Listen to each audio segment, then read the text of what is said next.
beaucoup, Excellences, Messieurs les chefs d'État et chefs de gouvernement, chers amis, Monsieur le Président de la Commission de l'Union africaine, Monsieur le Président du groupe de la Banque africaine de développement, Monsieur le Président de l'Assemblée nationale du Sénégal, Monsieur le Premier ministre, Monsieur le Président du Conseil économique, social et environnemental, Mesdames, Messieurs les ministres et chefs de délégation, Excellences, Mesdames, Messieurs les ambassadeurs, distingués participants, je voudrais saluer parmi ceux-là nos honorables invités, Monsieur le Président du groupe de la Banque islamique de développement, Monsieur le Directeur général du Bureau international du travail, Mesdames et Messieurs, en vos titres, grades et qualités. Après Dakar 1 en octobre 2015, le Sénégal se réjouit d'accueillir à nouveau, en partenariat avec le groupe de la Banque africaine de développement, la deuxième conférence internationale de Dakar sur l'agriculture et la souveraineté alimentaire. Souveraineté alimentaire s'entend également par la résilience. Je souhaite la bienvenue et un agréable séjour à nos hôtes. Merci à tous et à toutes d'être venus nombreux. Je remercie en particulier mes chers frères et amis, les chefs d'État et de gouvernement, d'avoir honoré de votre présence cette rencontre. Votre participation marque tout l'intérêt que nous accordons ensemble au secteur vital de l'agriculture pour en faire une source de résilience conjoncturelle, mais surtout une base de souveraineté alimentaire à long terme. Nous sommes ravis, pour la circonstance, de compter parmi nous le président Michael Higgins d'Irlande, que je vous demande d'applaudir. Il a pris 3 jours de son temps pour séjourner avec nous. L'Irlande est le dernier pays non régional à adhérer à la Banque africaine de développement pour en devenir le 81e membre. So thank you very much. Merci beaucoup. Merci beaucoup, Monsieur le Président Higgins, d'être venu. Et merci à la Première Dame également. Au nom de l'Union africaine, je voudrais vous exprimer, et à vous et à votre pays, nos sincères félicitations. Notre frère Akinwumi Adesina, président du groupe de la Banque africaine de développement, pour son leadership. Il a donné à la BAD une renommée et un dynamisme jamais égalés. Il est co-organisateur de la conférence pour la priorité élevée qu'il accorde et qu'il a toujours accordée à l'agriculture, mais également à la sécurité alimentaire.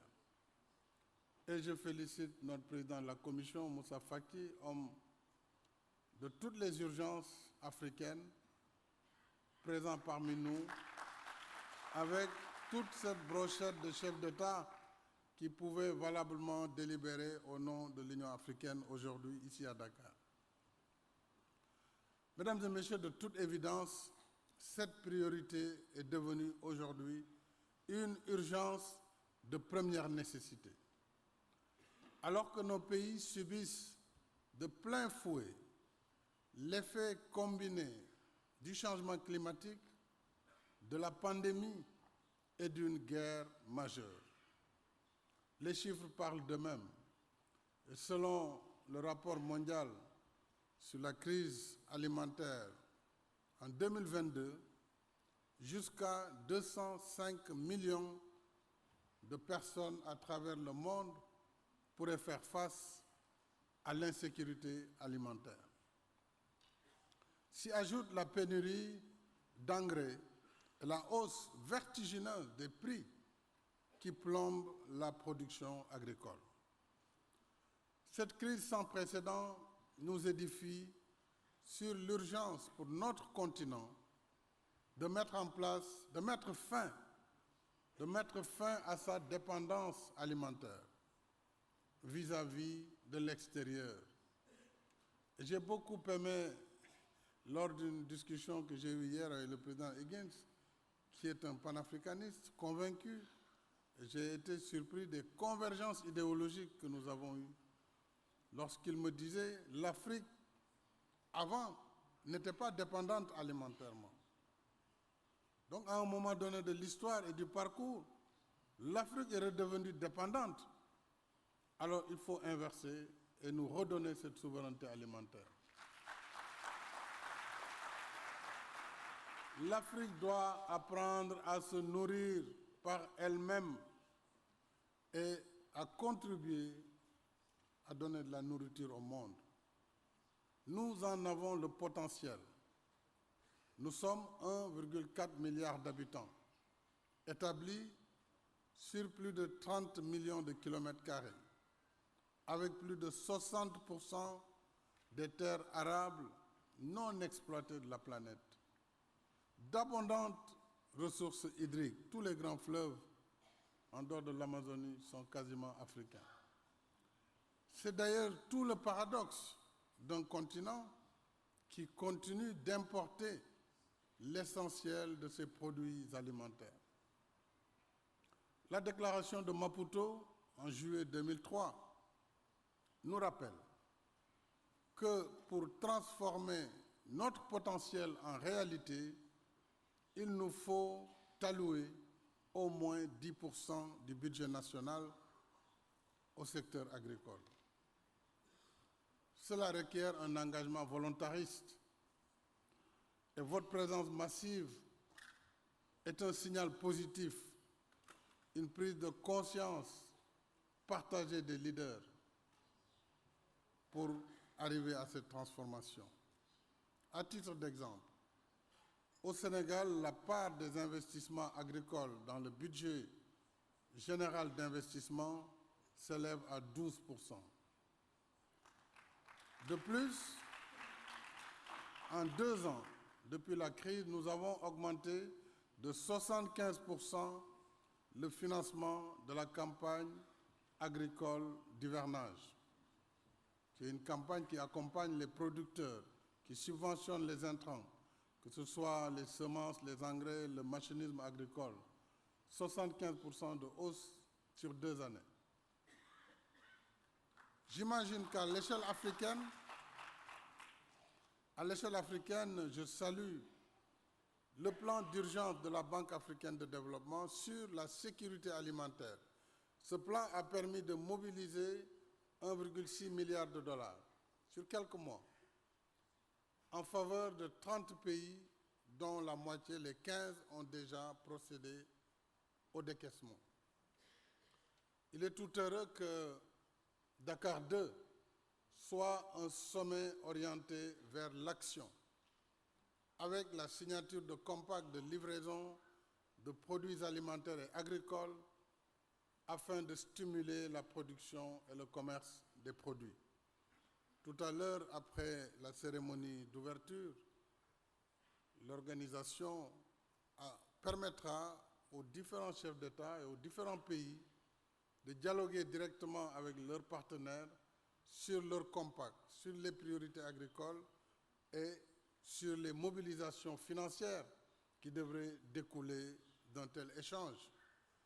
Et je sais d'avance que la Banque africaine de développement, tout comme la Banque islamique, l'AFD, les États-Unis d'Amérique, l'Union européenne et tous les autres partenaires multilatéraux et bilatéraux pourront être présents.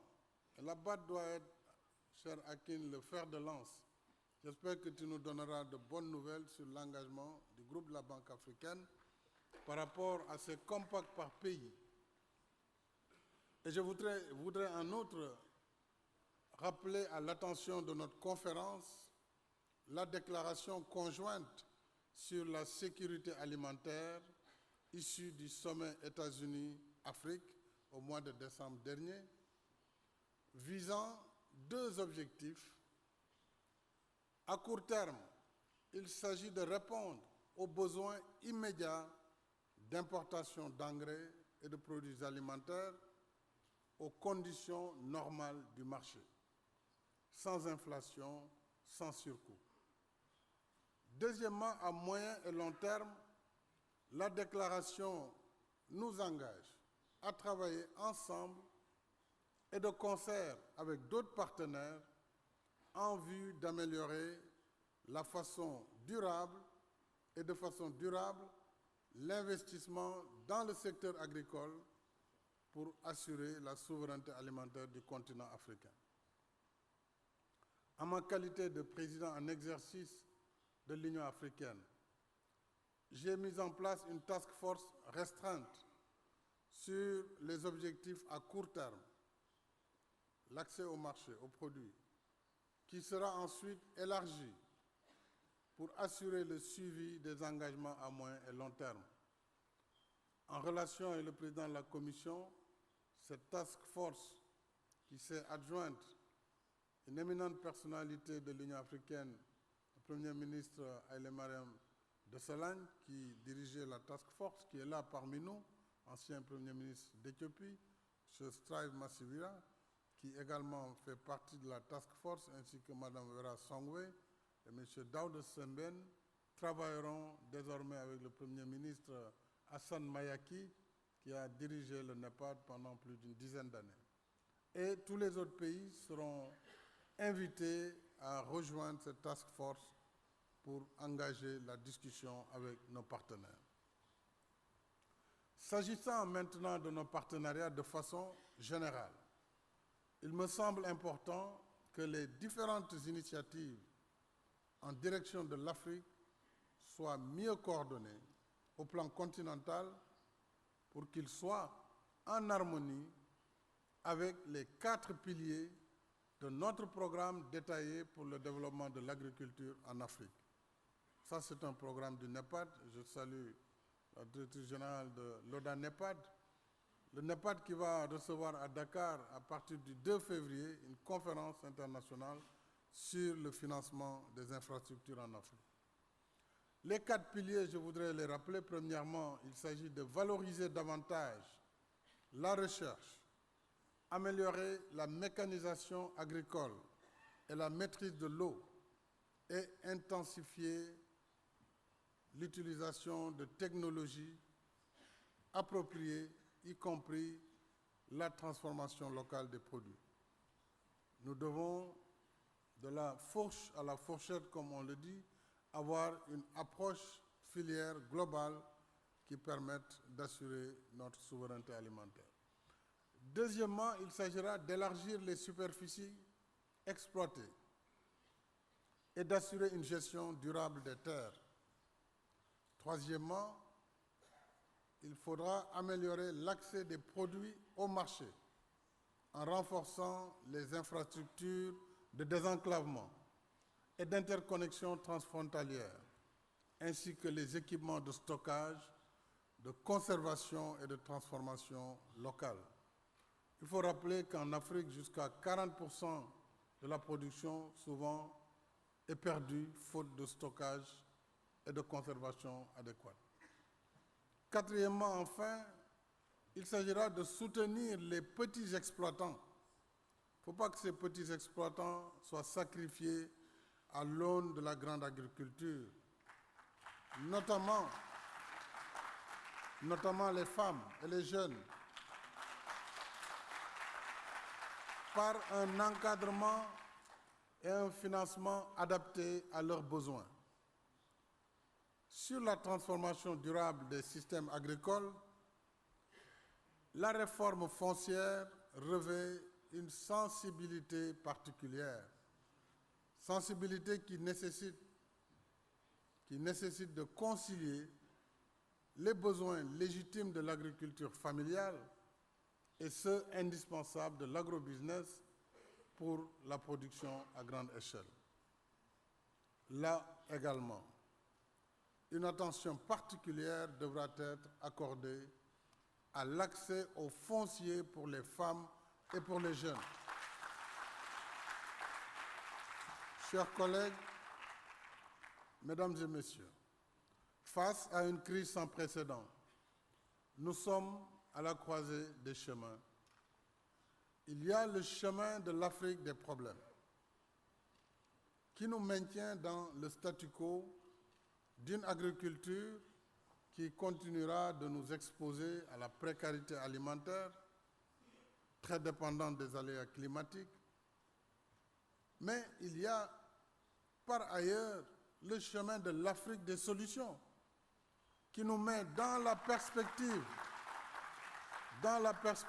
d'une agriculture moderne et nous conduit au-delà de la résilience vers la souveraineté alimentaire.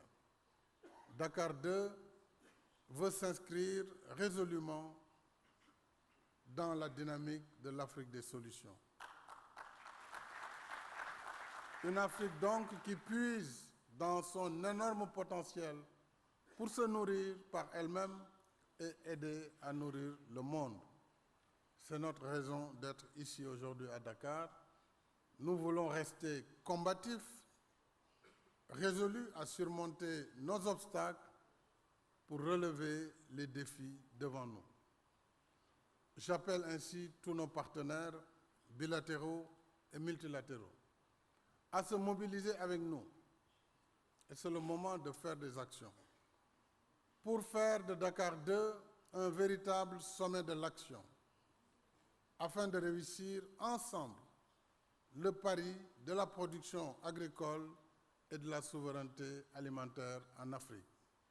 Je déclare maintenant ouverts les travaux de la deuxième conférence internationale de Dakar sur l'agriculture et vous remercie de votre aimable attention.